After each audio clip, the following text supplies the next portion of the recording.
Bienvenidos una vez más a este curso de Fundamento de Base de Datos. En esta oportunidad hablaremos de temas de gran importancia como lo son las llaves primarias y las llaves foráneas, índice e indexación, restricciones y dependencias funcionales.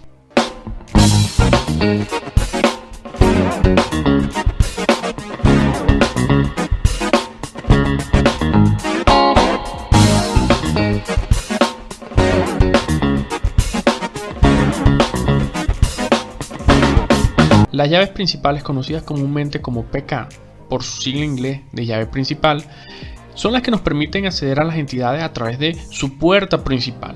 Cada entidad de nuestra base de datos va a tener un campo que es el identificador a través del cual podemos acceder a esta entidad y lograr identificar un registro en específico. Las características de estas llaves para mantener la integridad de los datos es que este valor es de carácter obligatorio y único, es decir, que no se puede repetir. Si en una tabla tengo registro de personas, cada persona tiene que tener un código diferente como el número de la cédula. Además, estas llaves son conocidas también por ser los índices de cada tabla. La Foreign Key, conocida también por FK por su sigla en inglés, también son unas llaves que nos permiten acceder a la entidad, pero no por la puerta principal. De hecho, la diferencia principal entre la llave primaria y la llave foránea es que esta sí se puede repetir en la tabla donde es foránea. La llave foránea debe de ser principal de otra tabla o entidad. Y en una entidad pueden haber muchos registros con la misma llave foránea, teniendo en cuenta el significado de la relación. Es decir, si una persona tiene muchas casas, entonces en casa va a existir el identificador de personas y este identificador se puede repetir las veces que sea necesaria dependiendo de la cantidad de casas que tenga una persona. Ejemplo de llave foránea y llave principal, tendríamos la casa de nuestra mamá, la casa de mi mamá. Para acceder a la casa de mi mamá voy a necesitar una llave. Esa va a ser la llave principal, que está relacionada con la casa de mi mamá. Pero como cada uno de los hijos puede acceder también de manera indirecta a la casa, aunque no sean de su propiedad, nuestra mamá nos da una copia. Cada una de estas copias serían llave foránea en la tabla donde registro las copias disponibles de la llave principal para poder acceder a la casa de mi mamá. Llevando esto a un contexto de base de datos, tendríamos dos tablas. Nuestra primera tabla donde se van a hacer los registros de las casas, en este caso defino dos campos, el identificador que debe ser único e irrepetible, aquí tengo 1 y 2, y el propietario que simplemente registro la persona quien es propietaria de la casa. En este caso como ejemplo coloco a mi mamá y coloco que la casa 2 es la vecina. Seguido de esto tendría que definir mi tabla de ocupantes. En este caso la he definido de color azul. Cada registro de esta tabla va a tener un identificador único. Como ven, aquí está el 11, el 12, el 13, el 14 y el 15. Estos serían los diferentes ocupantes, pero los ocupantes de la casa de mi mamá solo sería Juan, Pedro y Pablo, debido a que en esta tabla, donde cada uno de estos registros tiene una llave principal, tiene una llave foránea, que es la llave por mediante la cual vamos a poder acceder a los registros que se encuentran en la tabla clase, pero aquí es una llave foránea. De hecho, se pueden repetir muchas veces, a diferencia de la llave principal que no se puede repetir porque deben de ser campos únicos en ambas tablas donde son principal. En este caso, entonces, mi mamá tendría 3 registros, quiere decir que tiene 3 ocupantes, y la vecina tendría 2 ocupantes, que sería Lina y Luis. Se preguntarán entonces de qué manera las bases de datos hacen este proceso de búsqueda. Bueno, como les dije anteriormente, lo hacen a través de los índices y el proceso se llama indexación.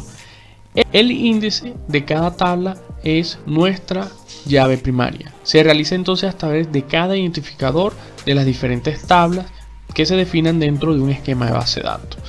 Y el proceso se hace a través de un algoritmo que se llama árbol en B. Es una estructura donde se define un tronco y este tronco tendría varias raíces, las cuales se van derivando las veces que sea necesaria hasta cuando exista un registro. En el ejemplo entonces vemos un tronco y vemos la raíz 1, la raíz 2. En este caso la raíz 2 no tendría más derivaciones, pero la raíz 1 sí puede tener la 1,1, la 1,2, la 1,3. E incluso la raíz 3 tendría una sola derivación. Un dato a tener en cuenta es que las bases de datos por defecto están indexadas, así no le pongamos un identificador. Se obliga a indexar porque siempre hay un atributo de manera oculto que se llama el row ID. Es común ver que las restricciones o validaciones se aplican a través de la interfaz del software, ya sea una aplicación web o una aplicación móvil, pero es importante saber que la mayoría de las restricciones también se pueden hacer a nivel de base de datos. Estas restricciones se pueden aplicar en los campos o también hay unas que se aplican específicamente en las consultas, que es cuando estamos procesando los datos almacenados en nuestras tablas. Las validaciones más importantes en los campos nos permiten entonces comparar cada una de las acciones del CRUD para ver si finalmente obtienen un commit o por respuesta contraria obtendrían un rollback. Estas restricciones son conocidas por definirlas como la llave primaria, es una restricción, los campos no obligatorios o no null, los campos únicos, entre otras que vamos a ver en la parte práctica. Las restricciones en consulta son conocidas por permitir la validación de tipo chat. Por ejemplo, si necesitamos saber cuáles son los estudiantes mayores de edad, entonces edad sería mayor o igual a 18. Esto nos permitirá obtener como resultado el listado de las personas que sean mayores de edad. Las validaciones de tipo chat son mayor, menor, mayor o igual y menor o igual que. Son validaciones de tipo lógico que se aplican en el momento de procesar nuestros datos. Retomando nuestro ejemplo anterior donde se definió la tabla casas, esta tabla tiene dos campos, su identificador y el propietario de la casa. El tipo de dato de nuestro primer campo, es decir el ID, es de tipo entero y de propietarios es un varchar con una extensión máxima de 50.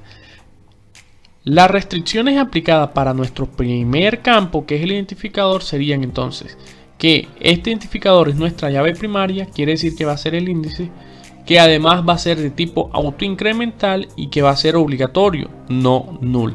A diferencia del otro campo que simplemente se exige que sea obligatorio. Las llaves principales en este caso se definen con mayor número de restricciones.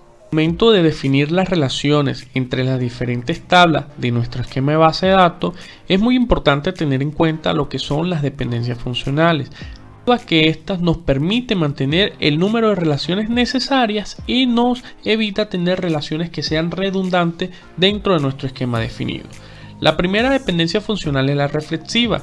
Esta dependencia se da en el ámbito de una sola tabla. Si tengo un índice, quiere decir que a través de este puedo llegar al resto de datos que tenga almacenado en mi tabla. Un ejemplo claro podría ser definir mi tabla 1 donde conozco el identificador que es el campo A. A través de este campo ya tengo lo que es el dato 1. Si yo conozco, por ejemplo, la cédula de una persona, a través de esa cédula ya voy a poder saber cuál es su primer nombre, cuál es su fecha de nacimiento, cuál es su estatura, cuál es su tipo de sangre, en fin, todos los datos que tengan almacenado esa tabla persona. Es decir, que una tabla no se relaciona con sí mismo porque a partir de su índice va a poder obtener el resto de los valores almacenado en cada uno de sus diferentes campos. La siguiente dependencia funcional es la aumentativa. Esta se da en el ámbito de dos tablas y referencia a que a través de una relación entre una llave primaria y una llave foránea se pueden obtener los datos de la siguiente tabla. En este caso he definido dos tablas, tabla 1 y tabla 2. A partir de la relación que establezco con el identificador A, que es la llave principal de mi tabla 1, en mi tabla 2 requiero saber cuáles son los datos que se almacenan teniendo en cuenta este identificador. He definido en el campo E la llave foránea A. No necesito entonces establecer otro tipo de relación entre B y D o entre C y E para poder acceder a los datos de esa segunda tabla. A través de una sola relación entre ambas tablas voy a poder acceder a los datos que se encuentran almacenados en sus diferentes campos. Finalmente, la dependencia funcional transitiva se da en el ámbito de más de dos tablas, pero tengamos en cuenta que si existe una relación entre tabla 1 y a su vez existe una relación entre tabla 2 y tabla 3, ya no requiere una relación entre tabla 1 y tabla 2, debido que a través de la relación que se estableció con la tabla 2, que es la que se encuentra en el medio, voy a poder acceder desde tabla 1 a tabla 3. Nuestra tercera relación quedaría redundante, por lo tanto no se define dentro de un esquema de base de datos.